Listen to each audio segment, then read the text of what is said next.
హరిప్రియ భక్తి ఛానల్ ప్రేక్షకులకి ముందుగా నమస్కారం. నేను లక్ష్మీశ్రీ.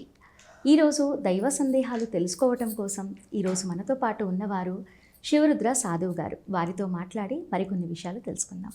నమస్కారం గురుగారు. నమస్కారం తల్లి. గురుగారు, మనిషి మరణించేటప్పుడు, అత్యవియోగం చెందేటప్పుడు ఆఖరి నిమిషంలో ఆ శరీరం ఎలా ఘోషిస్తుందంటారు? మానవ ధర్మమైన ప్రశ్న. ప్రతి మానవుడికి మీరు చెప్పిన ఈ సమాధానం, మీరు అడిగిన ప్రశ్నకి చెప్పవలేను. ఒక మనిషి చనిపోయేటప్పుడు చూడండి అమ్మా, తీరని కోరికలు ఉంటాయి. ఉదాహరణకి కుటుంబమే అనుకుందాం. ఒక 50 సంవత్సరాలు వచ్చేవరకు కుటుంబ విలువలు, ఒక 60-70 సంవత్సరాలు చూస్తే మనమనులు మనవరాళ్ళు వివరణలు, 80 వస్తే ఈయననే మనవడైపోతాడు అందరికంటే చిన్న పిల్లవాడిలా.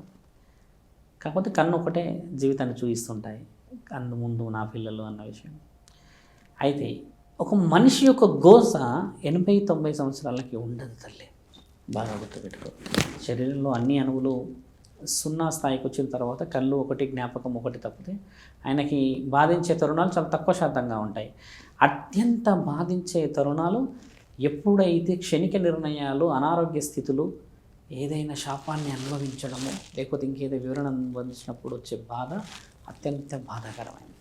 అదేంటి గురుగారు, 60-70 సంవత్సరాల్లో ఉన్నకి 80 సంవత్సరాల తర్వాత ఉన్న వాళ్ళకి వ్యత్యాసం ఏంది? మరణం అందరికీ ఒకటే కదా. మరణం అందరికీ ఒకటి కాదు తల్లి. నాలాంటి సాధువులు మరణం కోసం ఎదురు చూస్తారు. చాలామంది ఎదురు చూసేది మరణం వద్దు, మాకు బ్రతుకు, అవతల వ్యక్తి చచ్చిపోయినా పర్లేదు, నేను బాగుండాలి, నా ఇల్లు బాగుండాలి. మరణానికి ఉన్న అత్యంత ముఖ్యమైన వివరణ మీరన్న గోస ఏంటంటే అమ్మా, తీరని కోరికతోనే కళ్ళు మూసుకొని అలాగే ఆలోచన చేస్తూ కళ్ళల్లో నుంచి గాలి వెళ్ళిపోయి వాళ్ళు చనిపోయిన వాళ్ళు ఉంటారు. కళ్ళు ఇలా తెరిసే ఉంటారు. కొంతమంది గుండె దగ్గర నుంచి గాలి పోతే చనిపోయి గుండె అలా వస్తారు కదమ్మా.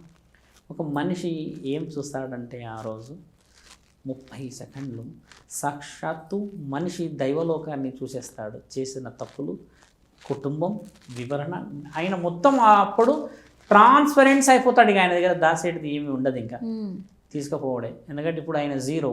అప్పుడు ఆ ట్రాన్స్పరెన్స్ ఎందుకు అవుతాడో తెలుసా తల్లి? అంటే ఏ విషయం కూడా అబద్ధం, నిజం ఏది కూడా లేకుండా నేను మీ వాడినే అని భగవంతుడికి చెప్పే ఆ తరుణం ఎందుకు వస్తుందంటే, ఈయన గర్భంలో ఉన్నప్పుడు అలానే ఉంటాడు, ఏమీ తెలియకుండా అమాయకంగా. ఆ నరకం, ఆ మురికి నీళ్ళల్లో ఉండి మునిగి మునిగి మునిగి నన్ను ఈ నరకంలో నుంచి బయట ఈ పరమాత్మ అని అన్నప్పుడు బయటపడి బయటకు వచ్చి ఈ జీవితం అనేది లైఫ్ మొత్తం ఎన్నో బాధలు అనుభవించి, చాలామంది మోసం చేస్తారు, మోసపోతారు, వెన్నుపోట్లు ఇవన్నీ జరిగి జరిగి జరిగి జరిగి లాస్ట్కు ఈయన నీతి నిజాయితీ పరుడా పుణ్యాత్ముడా అనే విషయం తెలుసుకోవడానికి వదులుతాడు తండ్రి ఆ 30 సెకండ్లు. ఆ 30 సెకండ్లలో ఒకవేళ నువ్వు ధర్మమైన పనులు చేసి జీవితాన్ని చూసినుంటే ఆ 30 సెకండ్లు నీకు ఎంతో ఆనందం. 2 పోట్లు నమ్మి వచ్చిన నీ భార్యని ఎన్ని విధాలుగా చిత్రహింసలు చేసి, ప్రేమించిన ఒక ప్రేమికురాలని నరకయాతన పెట్టి, నమ్మిన వాళ్ళని శారీరక వాంఛలు తీర్చుకొని రోడ్డున పడేసి, కన్న బిడ్డలను కూడా చిత్రవాదన చేసిన జీవితాలు ఉన్న వాళ్ళు కొంతమంది ఉంటారు, మహానుభావులు. ఆ సమయంలో వాళ్ళకి మీరన్నట్టుగా సలసలా వేడి వేడిగా సీకులతో కూర్చున్నట్టు భయం, నరకం ఏమవుతుందో ఇంకా నాకు అయిపోయింది, నా లైఫ్ నాకు కనబడిపోయింది, ఇక నన్ను వదలరు. ఇక అటు చూస్తే యమభటులు ఉన్నారు, ఇటు చూస్తే యముడున్నాడు, వాళ్ళపైన శివుడు ఉన్నాడు, ఇంకా నేను దొరికిపోయిన వీళ్ళకి ఒక గొర్రె కషాయవాడికి దొరికితే ఎలా నరుకుతారు, అలా నా పరిస్థితి అయిపోతుందా అన్న భయం. ఆ యొక్క భయమే వీళ్ళ కళ్ళల్లో కనబడేది చావు. పుణ్యం చేసిన వాడిది కళ్ళు మూసుకుంటే చావు వచ్చినా పర్లేదంటాడు, నార్మల్గా ఉంటూ పోయినా చావు వచ్చినా పర్లేదంటాడు. అంటే మీరు అన్నది ఘోష, మరణ ఘోష నీవు చేసిన పనులను బట్టి నీకు ఆ క్షణాన్ని గుర్తు చేస్తాడు తండ్రి.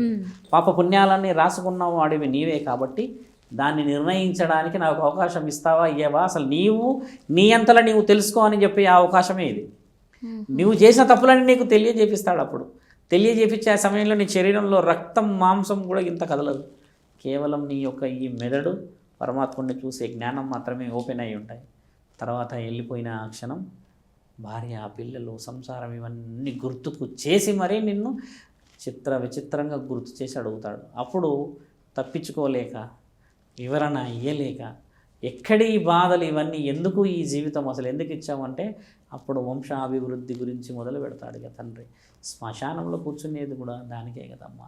ఒక మనిషి ఒక ఎమోషన్స్కి తప్పితే దేనికి బెండకాడమ్మా, నువ్వు బాగా గుర్తుపెట్టుకో. ఫీలింగ్స్కి తప్పితే దేనికి రాడు, భార్య పిల్లలను అమ్మాను దీనికి తప్పితే ఏడికైతే ఆడికి 10 కొడతావేమో మా అంటే అని పోతాడే కానీ ఎక్కడా కూడా అది కాడు. అదే నువ్వు నీ ముందు నీ పిల్లల్ని కొట్టుమను, నువ్వు పోయి గుద్దుతావు అందరినీ, నువ్వు బలహీనుడు అయినా.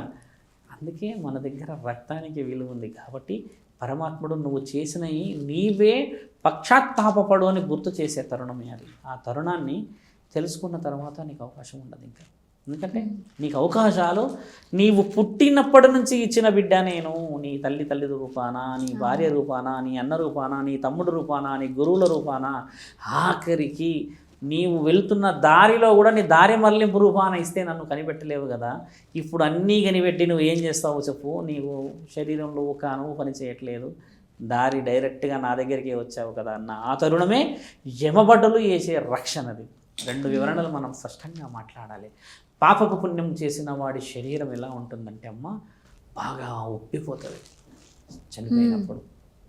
గమనించు నీవు ఇప్పుడన్నా వెళ్ళినప్పుడు ఏదైనా చంపుతారు వాళ్ళు హెవీగా. పాపపు జన్మ అంటే యమ భటులు వచ్చారని అర్థం వాళ్ళని తీసుకుపోవడానికి. ఎవరైతే చనిపోయిన తర్వాత మొహం కూడా శాంతికి కనబడుతుంది. కొంతమందిని గమనించండి, నవ్వుతున్నట్టే ఉన్నాడు కదా ఈయన అని, ఈ శరీరం అంతా ఎండుతున్నట్టు అవుతుంది చూడు. వాళ్ళ కోసం యమ దూతలు వచ్చారని అర్థం. యమ భటులేమో వస్తువులు పట్టుకొని వస్తారు నడువురా అనడానికి, వీళ్ళేమో రండి మీకోసం వేరే వివరణ ఎదురు చూస్తున్నామంటే ఈయన గారిని ముట్టుకోరు, ఆయన గారు వెళ్ళిపోయే తరుణం. దీంట్లో వివరణ చాలా ఉంది తల్లి. పాపం చేసిన వాడి జన్మకి అర్థం, పుణ్యం చేసిన వాడికి జన్మకి పరమార్థం పరమాత్ముడు రాసిచ్చాడు. నిన్ను పైకి తీసుకెళ్ళి శిక్షలు అమలు చేస్తారా లేకపోతే ఏం చెప్తారంటే నీవు చేసిన పనులన్నీ నీ వల్ల నష్టపోయిన వాళ్ళందరూ అక్కడ ఉంటారు తల్లి. ఇది మానవలోకం అయితే అది యమలోకం, దానిపైన ఉన్నది శివలోకం. ఇవన్నీ లోకాలని ఏలడానికి ఈ శరీరం ఇస్తే దీన్ని క్షణిక నిర్ణయాలు, క్షణిక ఆవేశాలు, నమ్మిన వాడిని నమ్మబడిన సరే ఎవరిని పడితే వాడిని ఎక్కడ పడితే అక్కడ అవసరానికి వాడేసుకొని మోసం చేసేసి శిక్షలు ఇప్పుడు వేయండి స్వామి అని అంటే మామూలుగా వేయరు మళ్ళీ శిక్షలు. మళ్ళీ నేను పుట్టి మారుతా అని వస్తారు వీళ్ళు మహానుభావులు. మళ్ళీ మీరన్న మరణకోస ప్రతి క్షణం ఉంటేనే మనిషి మారుతాడు. మరణకోస మరణిస్తున్నాం అన్నప్పుడు వస్తే మారరు మనుషులు. ఆ తరుణాలు పోయినాయి కదా తల్లి. మీకు గుర్తుందా అమ్మ, ఒకప్పుడు చనిపోతే మినిమం ఊరంతా వచ్చేవాళ్ళు. ఈరోజు వీధుల్లో పైనుంచి చూస్తున్నారమ్మా, ఫస్ట్ ఫ్లోర్ నుంచి అక్క చెల్లెలు వస్తారు, మేనమామలు వస్తారు, ఒకవేళ భార్య పిల్లలు అన్నదమ్ముల తరపు మా అంటే 40-50 మంది తల్లి. ఒకప్పుడు ఊర్లో చనిపోతే ఊరంతా ఉండకపోయేవాళ్ళు. ఎవరో ఒక పెద్ద మనుషులు ఆలీలు కూర్చోబెట్టి కొద్దిగా పచ్చి పులుసో లేకపోతే పప్పు చేసి ఇంట్లో వచ్చి తినమ్మా అదమ్మా ఇదమ్మా అని ఆ తరుణం కనబడుతుందా? ఎక్కడ పోయిందమ్మా శాస్త్రం, ఎక్కడ పోయిందమ్మా మన యొక్క సంస్కృతి? అంటే నీ శరీరం, నీ ఇల్లు, నీ కడప అనుకున్నప్పుడే పోయిందండి. అప్పుడేమో అన్ని కడపలు కలిపితే మన ఇల్లు.